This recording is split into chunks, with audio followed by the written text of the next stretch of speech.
If it's Monday or Wednesday night, then it must be California Haunts Radio Night.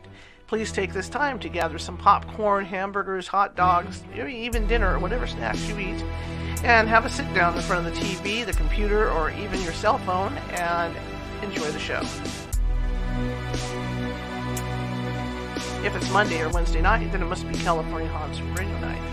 Please take this time to gather some popcorn, hamburgers, hot dogs, maybe even dinner or whatever snacks you eat, and have a sit down in front of the TV, the computer, or even your cell phone and enjoy the show.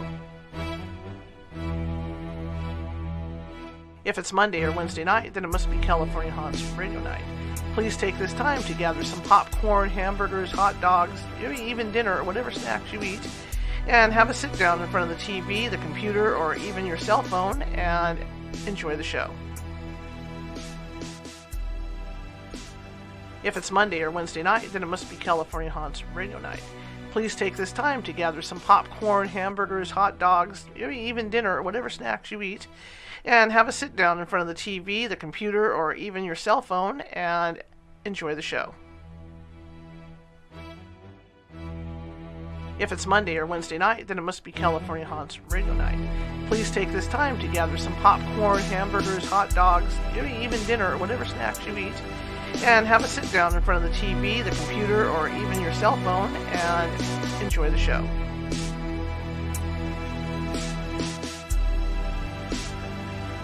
If it's Monday or Wednesday night, then it must be California Haunts Radio Night.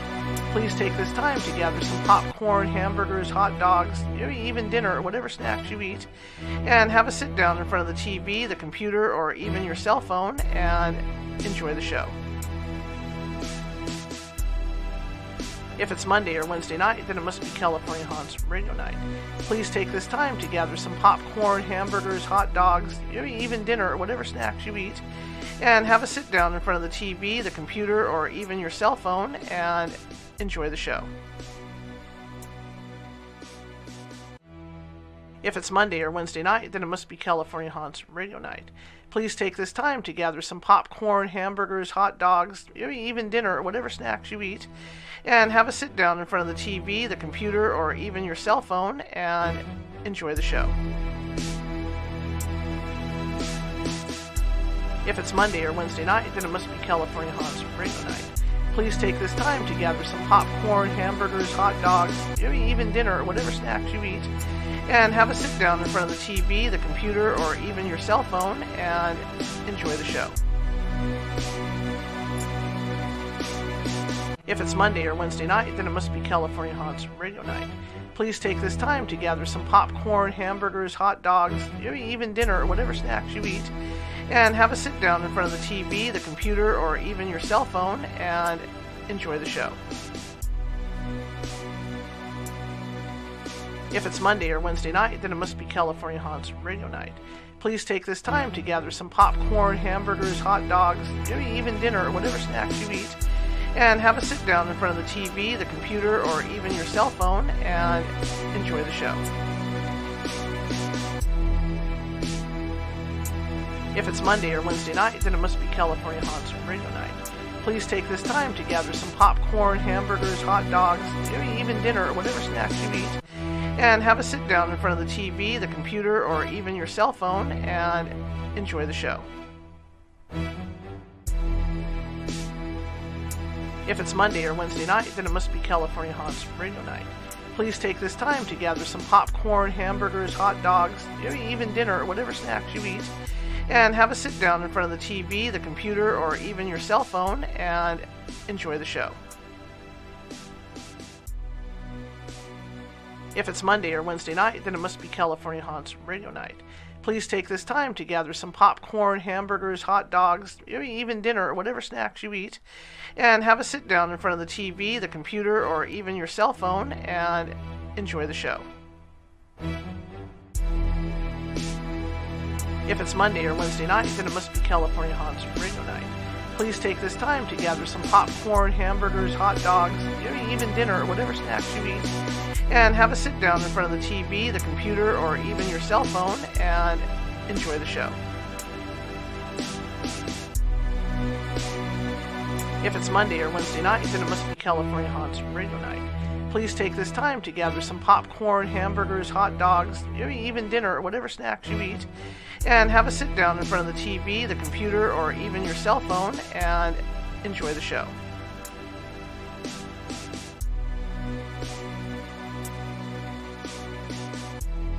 If it's Monday or Wednesday night, then it must be California Haunts Radio Night. Please take this time to gather some popcorn, hamburgers, hot dogs, maybe even dinner or whatever snacks you eat, and have a sit down in front of the TV, the computer, or even your cell phone and enjoy the show.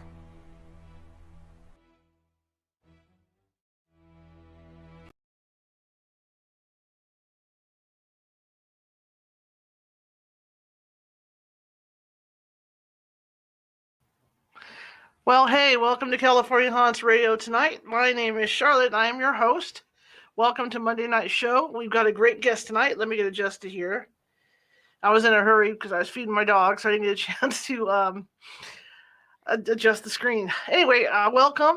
We are the California Haunts Paranormal Investigation Team, www.californiahaunts.org.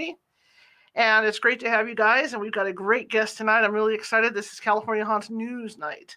This is what I do. I've been a journalist for more than 25 years, and I'm glad that I get the opportunity to have one night, for the show that I can actually cover a news title.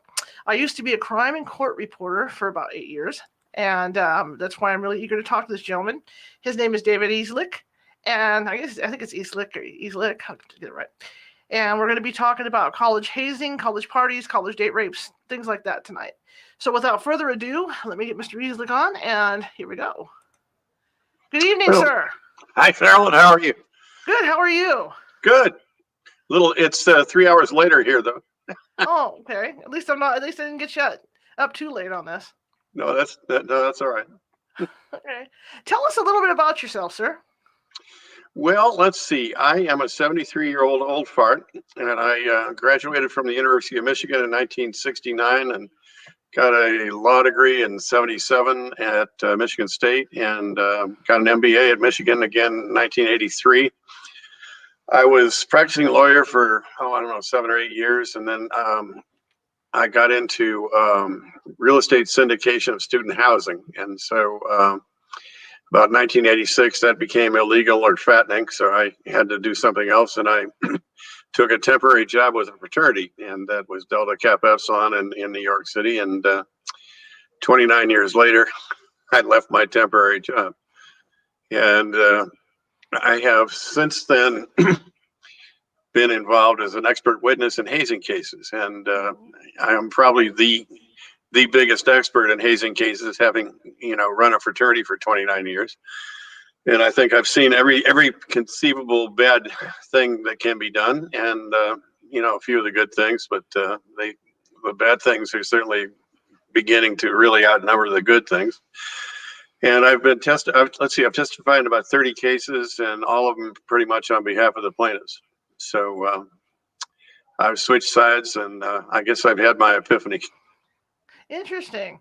So I guess I take it that college hazing isn't old like Animal House and Revenge of the Nerds. No, but that's the problem. Essentially started in about 1987 was when the fraternities realized that they were in big trouble, because Animal House had come out in 1978, and all of a sudden we had huge numbers of people deciding to join fraternities, which they hadn't been in the 60s. And after the Vietnam War, there was no interest in joining a fraternity. And basically, the fraternities were declining. It was down to about 1 or 2 staff people. They were selling the houses, basically as, apartment buildings and whatever. Mm-hmm. But Animal House just brought it all back, but it brought back the wrong behavior. Because prior to that, fraternities were quite conservative. They were, sort of campus leaders, jocks, that kind of thing. And you didn't get a lot of people who were interested in driving motorcycles up and down staircases and that sort of thing.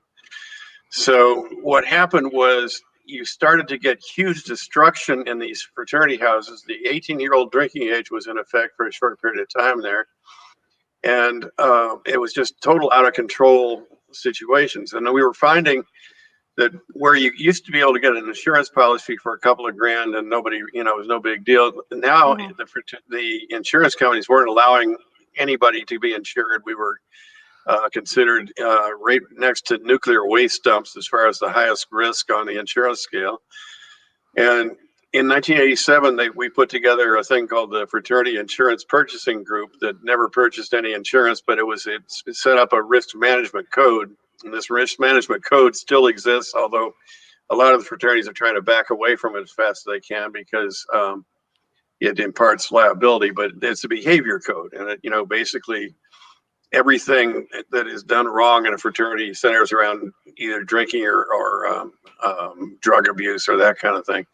And so there are 10 requirements under this, basically, that said, you can't do the following while drinking, or, it would be buying cases or buying kegs or that sort of thing.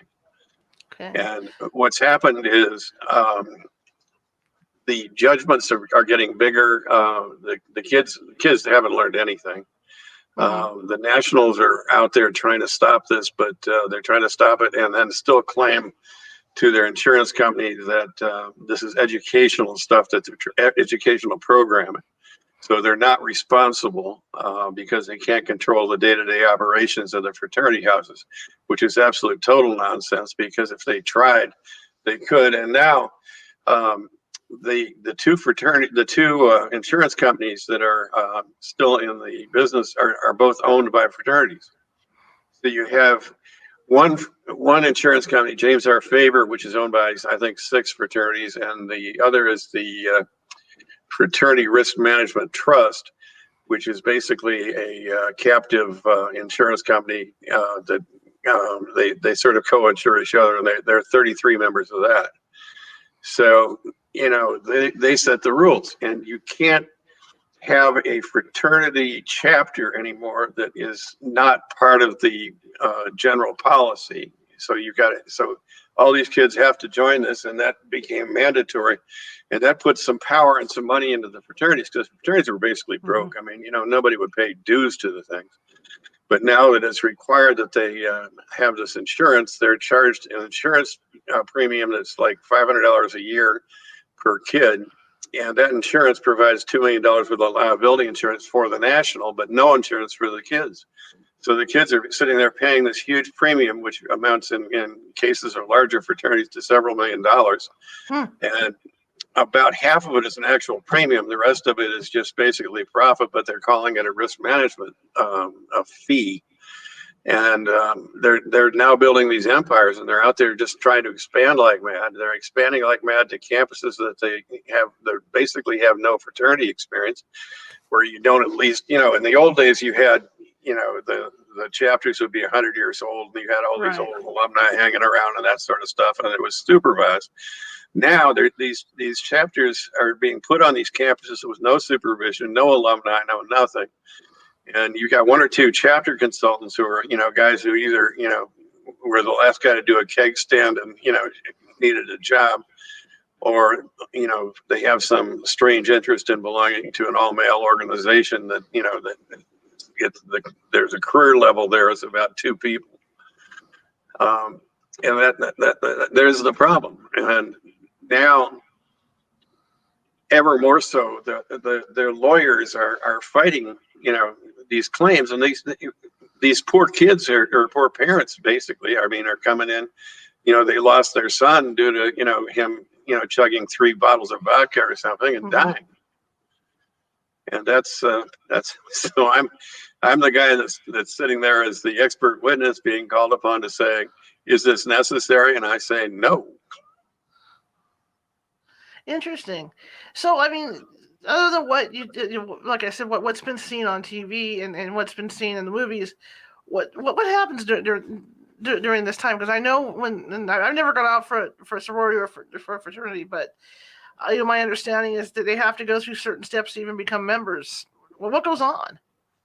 Well, the fraternity, there are 3 dates that are basically, before people die. And that's when it's during rush when they're given a bid, and that night they'll usually have some insane drink-a-thon, and they will be formed into, and then the next night is when they get their big brother, and that's the night where they're said, okay, you're part of a family. This is the family of so and so, and he drinks wild turkey. So they'll be sitting there with two handles of wild turkey, and forcing the pledge class to drink in each case whatever the family drink is. Mm-hmm. Then the next time, or that's the second time. The first time was right when they got their bid, and the fourth time or the third time is during Hell Week. And Hell Week used to be it was a week, and it was you were doing a lot of push-ups and learning songs and that kind of stuff, and doing ridiculous things like rolling around in molasses and that sort of stuff. But there was not alcohol involved. The alcohol that was involved was the undergraduate members and stuff would be occasionally, they'd have a beer or a keg or something, but the pledges weren't forced to drink. And what has changed is since the 60s, actually since the 70s, is alcohol forced consumption, and it's what's doing it. I mean, it's what these kids are just dying, and it's amazing what they're doing, what they're getting away with. And I think it's basically everybody has seen Animal House, and they see that as the way for fraternity to exist, or they've seen Old School, or Neighbors. Neighbors is the worst example, I think. I don't know if you've seen that, but that is the absolute extreme example of what you don't want your kid to do as part of a fraternity. But that's, these kids are coming to school.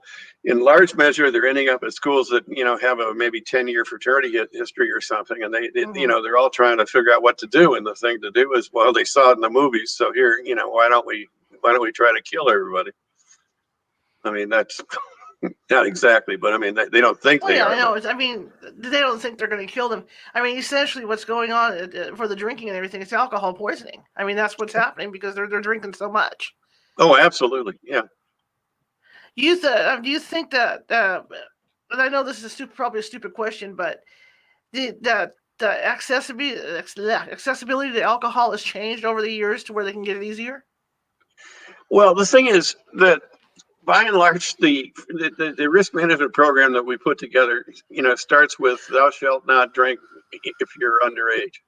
And that's just not realistic at day and age, because obviously everybody's drinking. So they're now are in a position where they're saying you can't drink if you're under 21, but oh, by the way, we know you're out there drinking. You've been drinking since you were 15 or whatever, and everybody's got fake ID and that sort of stuff. So it's a world where you've got a system of rules that just don't fit reality.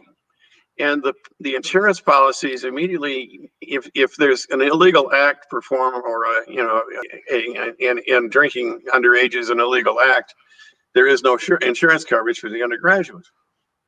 So they're sitting there. The national's insured with a couple of $1 million. The poor people that are suing basically the chapter, because they're the ones who did the deed to them. But you've got to nail the national somehow as a supervising entity somewhere in order to get any recovery. And here are these poor parents whose kids are dead, or whose daughters have been raped, or who have been and that's the other thing. I mean, the big thing now is becoming rape. I mean, it's there's a tremendous abuse of substances and getting girls intentionally screwed up and into the beds. And that seems the last, I think 4 of the last 5 cases I've been involved in are, basically rapes. Wow. It's just all about access, because they have access to stuff. And like you say, a lot of them aren't supervised properly either. Well, they're not supervised at all. I mean, basically they're sitting there. In a fraternity house, at a given fraternity party, there will be nobody in the room who is over 21, because I mean, they'll use somebody 21 or somebody with ID to get the booze delivered. But nobody who's a senior in college is going to bother to be hanging out at fraternity houses unless he's an idiot. All right. I mean, they're going to be at bars or out with dates or whatever. They're not going to be sitting there. And the problem is that these kids are coming, and the fraternities are access for them to wine, women, and song. I mean, basically, Mm-hmm.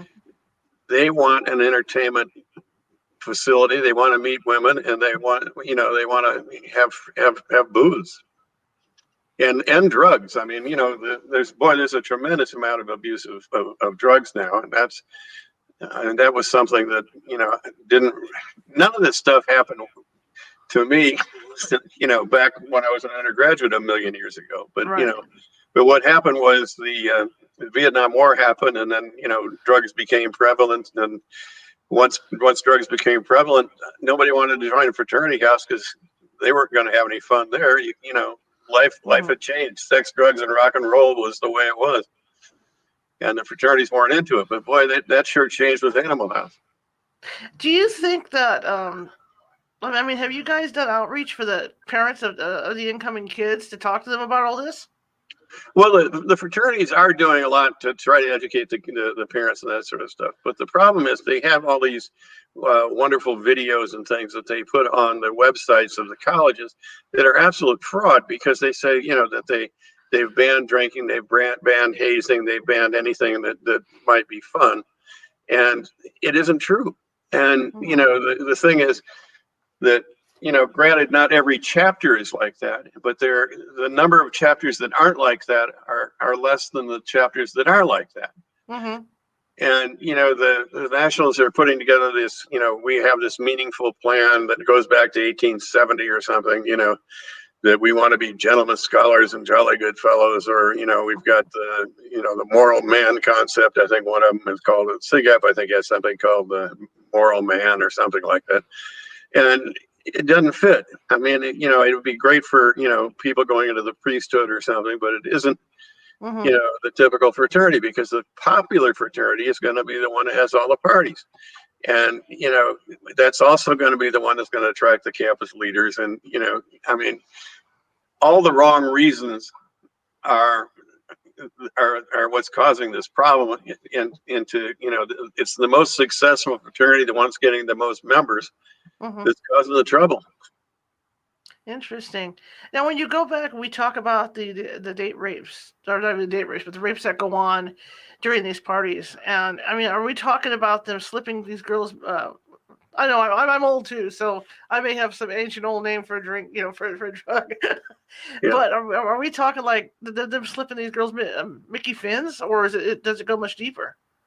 Well, that's happening too. But what's happening is they do a thing called pre-partying now. That Okay. these girls will be stoned by the time they get to the fraternity house, because they'll be sitting there with their can of Sprite or something, that their bottle of Sprite that looks clear, but it's it's pure vodka, and they'll either bring that in to be their drink of the evening, or they'll have tuned up with it at a party beforehand.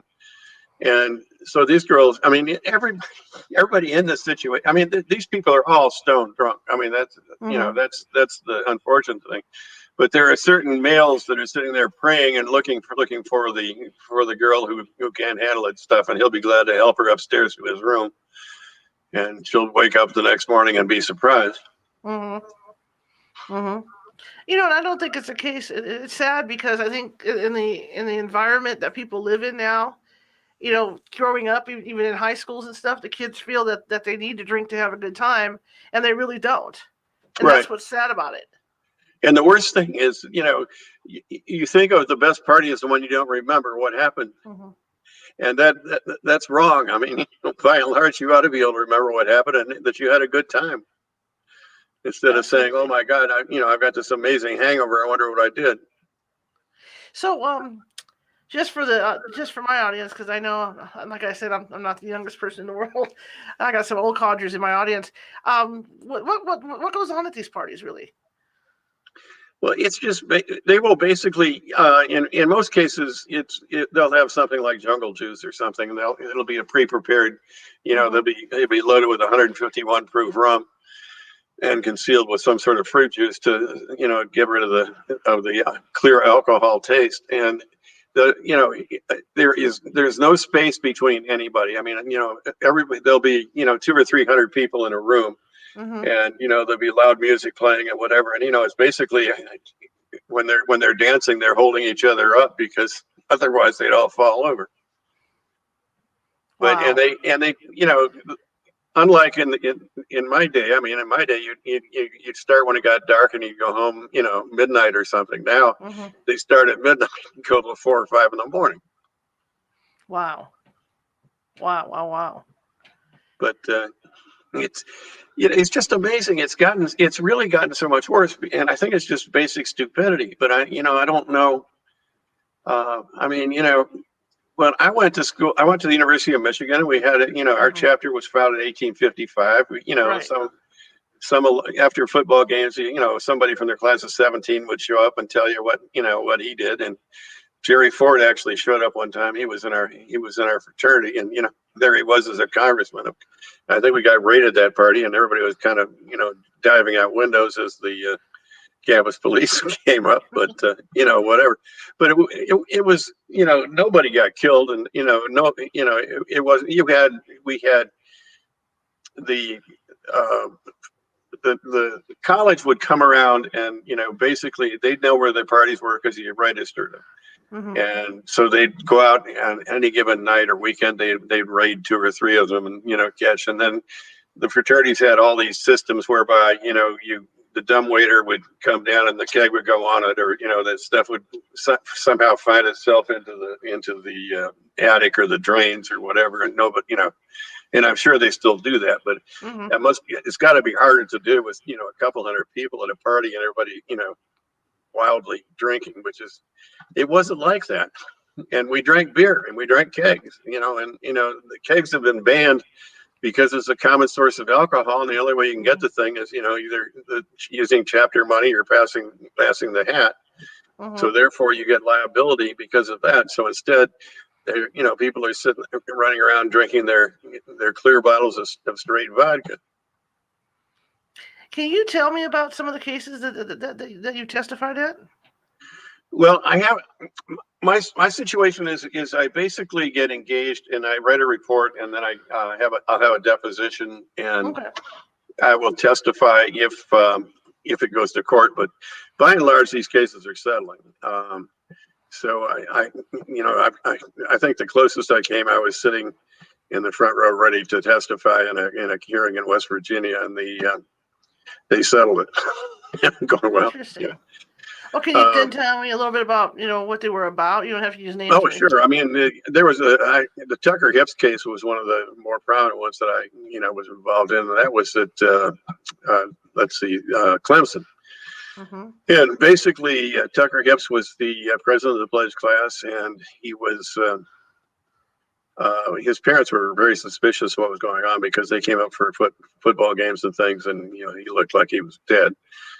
And at 3 a.m. one day, they took the pledges on a pledge class run, and they got back at 6 o'clock. And about noon, they realized that Tucker wasn't with them, and they started a search, and they found his body in a little river running at the beginning of campus, and he had drowned, and apparently they had stood him on the side of the bridge and had him perform exercises and stuff, and he was to jump and grab onto the side of the bridge, and he missed, and he hit his head and didn't make it. And they completely covered the thing up. And then the interesting thing was, this was here you are, Clemson is this rich boy school of with long tradition and great fraternity houses and all this other sort of stuff. And we got, as plaintiffs' attorneys, access to their group me chat lines and chat group, and you can get all these printouts. And these kids were just absolutely disgusting. They were describing in the worst offensive language I've ever heard. Things they'd like to be doing to ex girl, and why this, and that sort of thing. And they had these pledges driving. The pledges had to be sober but be ready to drive any active around, and he had to have, you know, a bottle of booze, a cigarette, and a condom, and you know, then there would be sexual acts performed. I mean, it was just amazingly stuff. And this is a fraternity system that's been there for 100 years. And you know, I'm going, my God, if this is the best there is, what's it like at, you know, Northwest Missouri State or something? I mean, you know, where they don't know what, you know, what fraternities are about and that sort of thing. And then I had the coffee case. That was, I think that was Phi Kappa Sigma, and that was one of these drink-a-thons where basically the kid was found drowned in the ocean. And then the Birch case at West Virginia, that was the Kappa Sigma, and you know, they basically drank him to death. And I was not involved in the Groover case at LSU, but I've become very good friends with his family and the lawyer that's representing them. And it's, you know, it's become a little network. I have a Facebook thing that's fraternity horror stories and what's being done to stop them. It's got 160 people, most of whom are parents that you know, that their kids either died or were, you know, horribly injured or whatever. And you know, it's funny, you pick up 2 or 3 press clippings a day on this hazing. I mean, you know, you think it's not much and you don't hear about it that much, but if you put out a Google search, and I do every day, for fraternity hazing or hazing, and you know, I get without fail 2 or 3 press clippings that pop up on that page, and you know, they range from exceedingly horrible to, you know, somewhat funny, but you know, not it's not good. And there's, you know, the Nationals are doing this thing whereby they want they're trying to make hazing a general thing, whereas hazing in a fraternity is not a general thing. Hazing in a fraternity is the whole thing. You know, it's a matter of joining but not knowing if you're joining, and you know, being told that you have a real risk of not surviving and being blackballed. And you know, oh, by the way, during Hell Week, everything is a big, you know, you got to memorize this or memorize that, and it's basically set up so that you're taught that one of the kids in the pledge class has done something wrong, and you're all going to suffer, and you know, and that the suffering always consumes, you know, alcohol, and it just, you can't get away with comparing that to, you know, high school football teams and that sort of stuff. It's just, the fraternity is its separate thing, but they're now trying to make it that they will report hazing on campus, but it's part of a general, you know, will report all kinds of bad things that undergraduates are doing, not focusing on the fraternities. Whereas, boy, they sure as hell ought to focus on the fraternities, because that's where the big problem is. So there's no way, as far as the fraternity or sorority goes, that there's no way that they have to give a list of the stuff they intend to do, you know, during Haze Week or during Hell Week.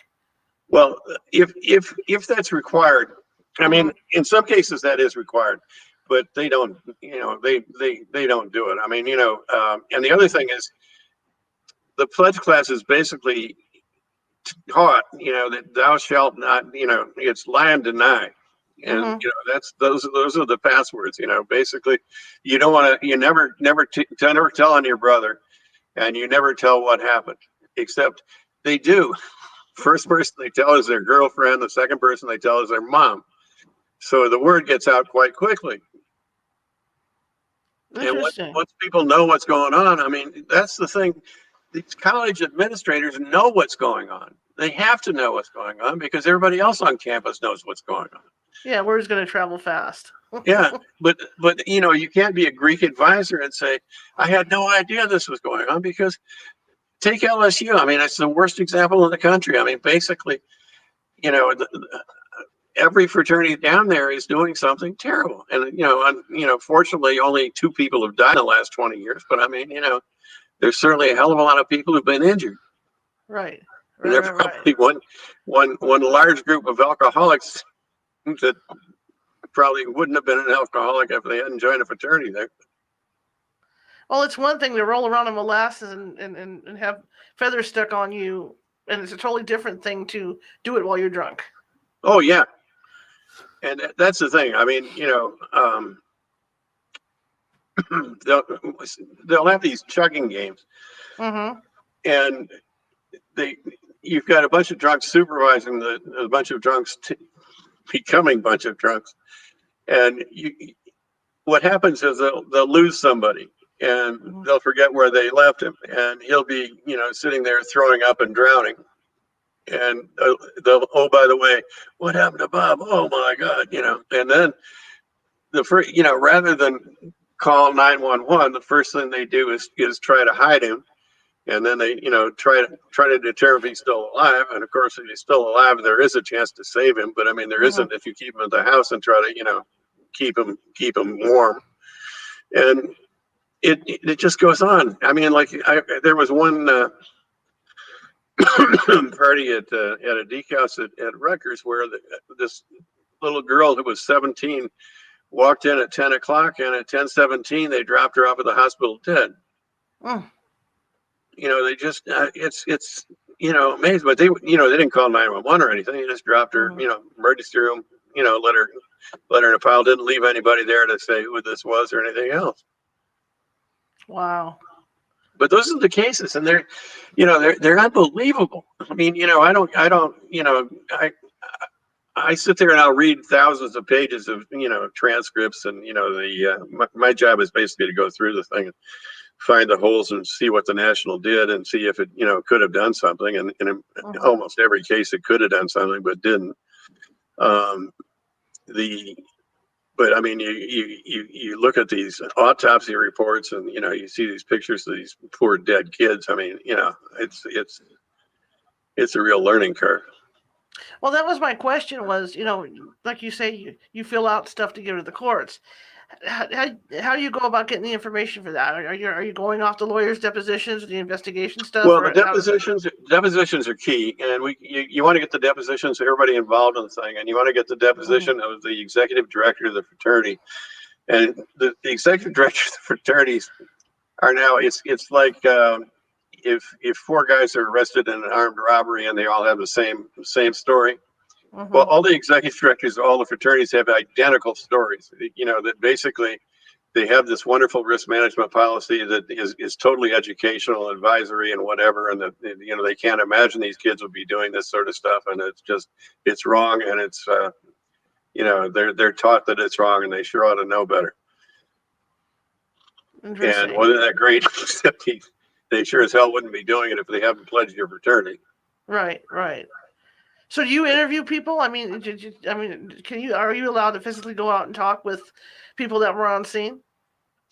I can, but I haven't. I mean, it's just basically it's an overload of information, and what by the time you get the deposition transcripts and you get all the files from the school and you get the group me stuff from the telephone company and whatever. I mean, there is so much evidence that you just basically go, oh God, So my examination is essentially these are the facts, and this, and I give before I do a deposition, I give them a list of several thousand pages worth of stuff I've considered, and they know where I'm coming from, and then they try to pin holes in it, and they try to show me as some sort of goon that switch sides, I guess. I've known people that have been in fraternities and stuff, and I know their parents are usually really proud when they get into one, because probably the father was in one, et cetera, and it goes way back. But as the parents realize what's going on, that attitude must change, right? Or don't they end up realizing what's going on until it's too late? Well, that's the scary thing now, because I mean, back when I was executive director, I was towards the end of it, I was getting to learn some pretty bad things about what goes on at some of the more established Southern schools. For example, there was the alumni at North Carolina or UVA or LSU. they're at these initiations. They're sitting there drinking their beer and throwing shit on these pledges and doing all kinds of crap. And I would get a report from a mother or something that something horrible was going on. And then the next day I would get a call from the uncle and the grandfather and whatever saying, oh, she's just, don't worry about it. It's been taken care of. I mean, so they just silence them. And that's a scary thing. I had one case that was the worst thing I think ever happened to me was at the University of Washington. We had just gone and set up a chapter there, and it was in its second year. And I had a chapter consultant out there helping them, initiate these kids and bring them in and whatever. And I didn't think there was going to be any hazing because it certainly wasn't the year before. Mm-hmm. But a lawyer who was at British Columbia, who was he was the head of the Canadian alumni, recruited a bunch of kids from UBC and from University of Alberta and University of Manitoba. And they came down and they put these guys through ungodly horror. And as a result, the final night after initiation, one kid hung himself. And I was at the banquet, where they were, all being welcomed into the crowd and that sort of stuff. It was at the Seattle Athletic Club. And, of course, I didn't get there in time to witness any of the hazing. But I remember our regional director was saying, look at these guys, they all shaved their heads. And that was that was because they're so unified. I said, bullshit, that was, they've been hazed. And I caught the plane back to Detroit that night and got a call, at 7 a.m. from an alumnus who had said that this kid had just hung himself. What did they do? Wow. And it was the worst thing was it was Martin Luther King Day weekend. Mm-hmm. And I called the university to try to get a hold of the president of the university because he happened to be a geek from Rutgers. And you got one of these recordings, congratulations, Black Power Matters, only it wasn't like that, but it was, basically the university is shut down for a holiday weekend, see you Monday or Tuesday. Mm-hmm. So I looked the president up in our, in one of our geek directories and called him and, he got 911 over there and, it moved on. But we absolutely didn't know any of this hazing going on, but this crazy lawyer in British Columbia had devised this whole insane initiation, and he was supervising the whole damn thing. Wow! And that's what you got to worry about. I mean, you don't know. This guy, he's dead now, but he was. It was drink to him when he dies, and all this other sort of stuff. And he had every award that you could get in the national fraternity and all this other sort of stuff. Coincidentally, he was later arrested and charged with sexual conduct with a underage male, and he was with some 15-year-old that he found. And he was naked in the bathroom, and the kid's mother came home and opened the bathroom door. There's old Brent. But anyway, so he was not allowed to come into the United States for the last 10 years of his life. But anyway, I mean, that has nothing to do with anything. But it was right. It was just one more thing. I mean, disaster after disaster, and I'm sitting there going, "Holy shit!" And we didn't. I mean, you don't expect that sort of thing. This was a brand new chapter. I mean, we had just put through one pledge class, and here's this second pledge class. And the alumni had rebought the house that they'd sold to another fraternity 30 years ago, and they got thrown off campus. And, I mean, that was enough for me. I mean, that was basically. I then got us into the FIPG group, and I got us into the insurance company thing, and was out there really pushing. You can't do this stuff anymore. I had no idea they were doing it before, but boy, once I knew what was going on, and I tried to sever the Canadian chapters from the U.S. chapters because the Canadian chapters are just utterly out of control. And they, of course, the drinking age up there is 18. Mm-hmm. So I suggested that we disconnect them, and they could hire their own executive director and staff and whatever. And one of our board members happened to be a appellate judge in Vancouver. And a week later, I went to a birthday party of the national chairman and was told I was fired. So that's what you get for trying to do something nice. Right. What's the worst thing you've ever seen happen to somebody, or that you come in contact with? Well,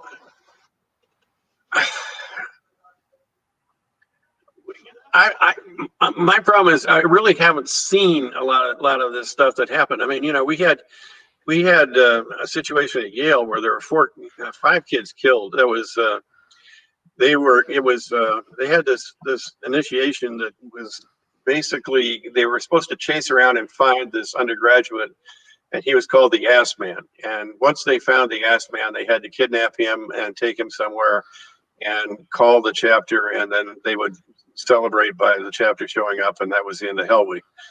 So they found him, and they took him to New York City, and they all drove home at 5 in the morning up 95. And it was the middle of winter, and it was icy, and a semi had slid sideways on the expressway ahead of, and one car with 6 people in it, 5 of which are dead. Hit. And so my worst experience was I was there the next day talking to the parents, and Oh, wow. and talking to the school and talking to everybody, and that you can't do a lot of that. Mm-hmm. And you sure as hell don't want to. And the thing is, I would go to bed on any given weekend sitting there knowing that there were going to be 50 parties with kegs at them going on that weekend.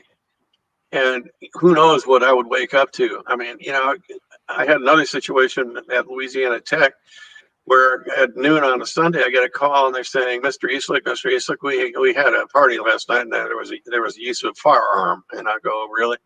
Anybody hit? And he said, yep, 2 people and one's dead. And I'm going, oh shit, what do I do now? Mm-hmm. And that case was somebody had stolen their letters from the next door fraternity, and a guy had been upstairs asleep and heard them going down the fire escape and fired 2 shots through the wall and killed a kid. And and there were other situations. I mean, kids right. getting all their teeth knocked out by getting hit with an axe handle that slipped, and I mean. Mm-hmm. But yeah, you earlier said that you have testified on both sides of the coin. Well, I testified once on Okay. behalf of a fraternity, and I shouldn't have done that. I mean, basically, Mm-hmm. it was basically their standards. It was testifying that their standards were state of the art standards as for a fraternity, and they were. I mean, they're state of the art. That they had this chapter consultant visit once a year and all this other sort of stuff. But I mean, that isn't going to stop this. And I have subsequently learned what the fraternities are doing. It just doesn't even approach what they need to do, and they can stop this. I mean, you scare the bejesus out of these kids, or you put a chapter consultant. I mean, in each chapter. I mean, you get somebody who is a Navy SEAL or something, Yeah, take care of it. able to handle it. But that's the way. I mean, why can't they be just like the school? These fraternities are basically dormitories. I mean, and they just don't have any supervision. And the problem is that for the school's sake, they provide the social life for the school, because there is no social life on campus, because 21-year-old drinking, and the schools don't want to violate the law. So they're performing a necessary function, but the school's lawyers have had the schools get as far away as they can from in loco parentis, and they don't have any responsibility now, and they've got to bring it back. Or there's been one case now against LSU that they're still in, and the Fifth Circuit just left them in. It's the first case where a university has really gotten nailed. And if that stands, and it looks like it will, and if they can, prove the damage, that's the Gruber case where the kid basically drank a fifth of whiskey, or I guess it was more than that. It was half gallon of whiskey, and didn't make it. But if they start getting nailed, you're going to see the fraternities die. I mean, because the colleges aren't going to put up with that crap. No. And you were saying that a lot of the times it's not the seniors doing it, right? Oh yeah. Well, actually, it's alumni. Okay. I mean, 50-year-old men running around. Oh boy, oh God, it's time for the I forget what they called it. It's the mystics. Right. Okay. And they'll all be there just enjoying the hell out of beating up their nephews and grandsons, whatever. They shut down the deek house at LSU because the grandfather of a kid who was a deek from Tulane asked his grandson why he had all these scars all over his back when he was visiting for Christmas vacation, and the kid said, basically told him what had happened, and he turned him in, and bless his heart. I mean, that's there got to be more doing that, but I mean, then they actually go through and the police investigate and whatever, and actually I think 3 kids ended up going to jail, but it was nobody will squeal on their pledge brothers or on their fraternity brothers, and it's just they've got to learn that this is criminal activity. I mean, it's got to stop, and increasingly it is getting to be a serious criminal activity. I mean, Louisiana just passed a statute that is about the first one in the country where they could serve significant jail time, but and they're as more of these cases make the press, like the Piazza case at Penn State, that one made national press, and they got a statute in Pennsylvania that's enforceable, and the school is now trying to enforce rules and regulations. And there's another one at in Ohio that I can't remember the name of that kid, but it was Sigma Pi, I think, was the fraternity, and it's just, I really wish I wasn't in this position doing this job that I suddenly stumbled into. But in 5 years, I mean, I've got 12 active cases now. That's insane. And this was a year. This was a year when the Chinese plague was on us or something. I mean, people weren't out there. People weren't available to be doing all this stuff, and yet the cases. I've got more cases now than I've ever had. What do you think needs to be done to not shut it down so much, but to quell it down a little bit? Do you think it has to like the news media should get involved more in covering these stories, or maybe there should be some advocate groups out there fighting for this stuff? Well, there are, and increasingly with the settlements, like the Hips case. They put together a big foundation at Clemson that is, dealing with substance abuse and hazing and that sort of thing. And then the Piazza case, they just set up a center when they hired an executive director, which is basically out there trying to put together proposals for stopping hazing and stuff. But the problem is you can do anything in academia and it's useless. I mean, they'll want to study it to death, and they'll want all these reports and all this other crap. You don't have, basically, I ran a fraternity for 29 years. I'm not an idiot. I could tell you, you want to stop this thing, you put an RA and an RD in every one of these goddamn fraternity houses. You have a chapter consultant there, at least monthly. You work with the school. It's simple. You just get people really involved. But, oh no, the academics are sitting there. Well, we'll perform a study and determine how many people actually died, and what the alcoholic content was of of his body and that sort of stuff. That's just a waste of time. Right. Of course, that's my feeling. Of course, I mean, I'm in the minority. Right. Well, that makes sense. And they're not speaking to me anymore. And I try to go to these seminars and stuff, and either the insurance company or the lawyers for the other side will make sure that I get uninvited. Right. Here's another question I have too. I was just thinking, these kids that are in these fraternities and that are partying all the time, how are their grade point averages? I mean, Well, are they graduating past C averages, or are is it helping or hindering them? well, they have great exam files, and Mm-hmm. there's plagiarism has become another. I mean, it's amazing how, thanks to the internet, you can get a paper on anything. You can get by with a whole lot less intellectual activity than I had Mm-hmm. when I went to school.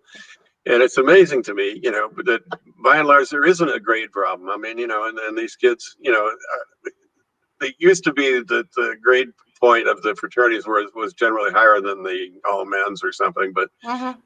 they're stretching now. They're trying to find, their grade point average is higher than introductory freshmen or something, so that they can show a favorable comparison. But it's slipping, and but school's getting easier too. So I don't, Mm-hmm. Okay. Um, from a parent's perspective, if somebody comes to you and says, "Look, my kid's going to go, let's say to Clemson," okay, and what should I look out for?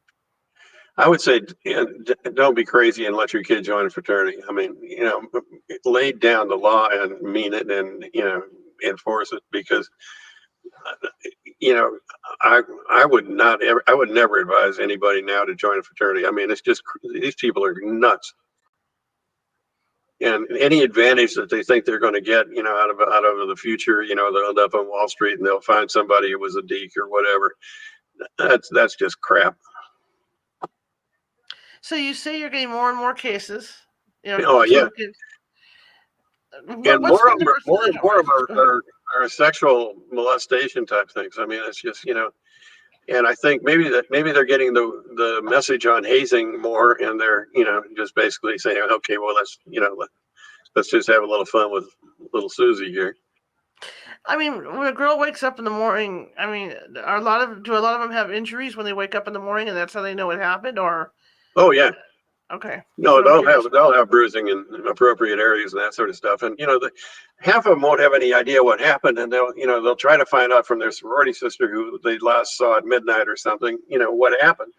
Mm-hmm. And a lot of these cases, they miss the rape test and all that sort of stuff, and they don't get reported for weeks, and then you find that a lot of them will be passing around Instagram pictures and that sort of stuff of the victim. Mm-hmm. The fraternity kids will, and then once they report, the girl reports the thing, that she'll be just besieged with Facebook attacks and all that kind of stuff. And it's just it's really a cross to bear to be a woman in that situation. I mean, because I'm representing two or three of them. Well, I'm representing two right now at the same TCAPs at same college. And, they're 6 months apart. And of course, TC says, we didn't know that was going on. Yeah. So that was my question about why does it take them so long to report it? Well, I think it's basically fear, and I think it's the fear of what's going to be the reaction of the student body to them. Mm-hmm. That particularly once everybody's on these Instagram or Facebook or whatever, and man, you wouldn't believe how vicious they can get. Right. And a lot of the women will attack too. I mean, particularly if their boyfriend is in this fraternity, and oh, by the way, that's where this girl got raped, and she's trying to get him thrown off campus. They can raise holy hell too. That's true. Absolutely true. Um. It's very discouraging. I wish I had a solution instead of sitting here saying, well, I wonder where my next case is coming from. I mean, Mm-hmm. it's just I've got two depositions coming up, and there's a trial in May that looks like it might actually happen. And then there was another situation I'll just bring up because it Sure. was unusual. Was at Texas Tech, the four fraternities put together a 4,000 people band concert, and this girl was there, and she had a bit to drink, and she got run over by the bus that was bringing the kids back and forth from Austin, and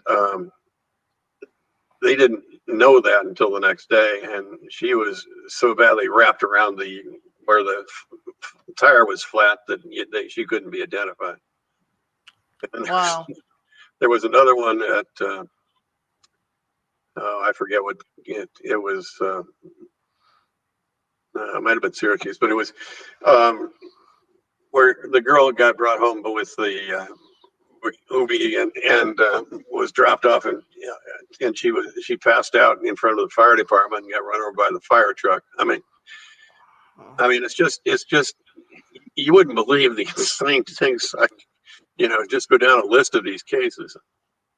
Wow. Now you say that the majority of them settle. Is that because they're trying to the colleges are trying to keep it quiet? Well, what happens is because the kids basically don't have any insurance, they'll sue the parents' homeowners policy, and that'll bring in between 100 and 500,000 each on the individual kids being nailed. And the school will usually kick in up to whatever their statutory limits are, but that's nothing. I mean, that's maybe 50,000 or something, and then they will get something from some bit piled on from the national if you manage to break into the national policy, which is what my job is basically. But by and large, the case with a girl getting run over that got into the millions before you even got anything out of the national. I think one of the fraternities has settled, and I think there may still be we may still have a lawsuit going, but there've been they got $2 or $3 million so far. Oh, interesting. But it's because they sued so many people and 4 fraternities and all that sort of stuff. What do you tell your kid? Now I know we talked about the parent, to tell them don't let your kid in a fraternity. What do you tell a kid that wants to go to college? Well, I'm a little old to have a kid that wants to go to college. What should parents tell their kids? How about that? Yeah, well, my daughter's 41, and she was tried out at North Carolina. She had a wonderful time. But my son is in a rock and roll band somewhere on the West Coast and didn't go fraternity. So I didn't have to really confront that. But I would tell them there's no way in hell. I mean, you just can't join a fraternity. I don't care, what. If you were an SAE and you want your son to be an SAE, that's delightful, but don't do it. I mean, there is no advantage to joining a fraternity, I don't think. I mean, the only advantage is social at campus, having something to do on weekends, and by and large, you can find a fraternity that'll let you in, whether you're a member or not, if you want to go to a party. But even without that, this is what I'm trying to wrap my head around. The kids that are living in the dorms, they're going to have their own little parties anyway, right? Right. Well, but nothing like the fraternities. I mean, the fraternities will invite they'll invite you've got instant bevy of broads, I guess, showing up with oh, by the way, here are all the pledges from Delta Gamma, or here's and we're having a joint party with so and so, and the advantage to being a fraternity pledge is basically you get to meet an awful lot of women. Okay. Makes more sense that way. I agree with that. So, how can people contact you or read more about you? Well, you can. Let's see. My website is thefraternityexperts.com, and you get to see all the great stuff I do there, and that connects to my Facebook page, my LinkedIn page, and it's. I'm out there. Just search David Easlick if you want to know something about me. But I'm glad, everybody wants to call me. I'll be glad to talk to them. One other thing I do is find a lawyer for somebody. I mean, I've got one lady who she's in Maine, and her son was killed at Washington College in Maryland, and he committed suicide, and she didn't get a lawyer and she didn't know what to do. So I found her a lawyer, and I don't charge anything for that kind of stuff. I only get paid by the lawyers, so it's if I'll be an expert, and if I don't get any referral fees or anything like that. I mean, if you've got a problem, I'll be glad to find you. Somebody will take your case. That's the. Gotcha. I thank you so much. This was Okay. absolutely fascinating. And at some point, I'd like to have you on again because this is something everybody should be aware of. Okay, Charlotte, I'd love to talk again. I mean, I'm a talkative sort. Okay, cool. But like I said, I think this is something everybody should be aware of, and I think it needs to be pounded into people's heads, that this is what's going on. And the more you get out there on shows like this, and talk about this, the more people are going to hear about it. Well, that's the thing. Very good. Well, okay, I'll see you later. You have a good evening. Okay, you too. You too. Bye-bye. Okay, guys. Well, that was a fascinating hour. I learned a lot about fraternities and stuff that goes on there. I was never in a fraternity. I went to community college and did my journalism degree and all that. But I heard stories. I had people that went to friends that went to UC campuses, and I heard a lot of stories about that stuff. Anyhow, shifting gears, Wednesday is Paranormal Night here on California Haunts Radio, and we've got a great guest coming up in Tracy Austin, who is going to talk about alien abductions and some other stuff connected with that, including implants, which absolutely freaks me out that they could actually put an implant inside your skin and you don't realize it's there and track you down. So be looking out for that. Same place, same time, 6:25. We are the California Haunts Paranormal Investigation Team, www.californiahaunts.org, and have a great couple of days, and I will see you then.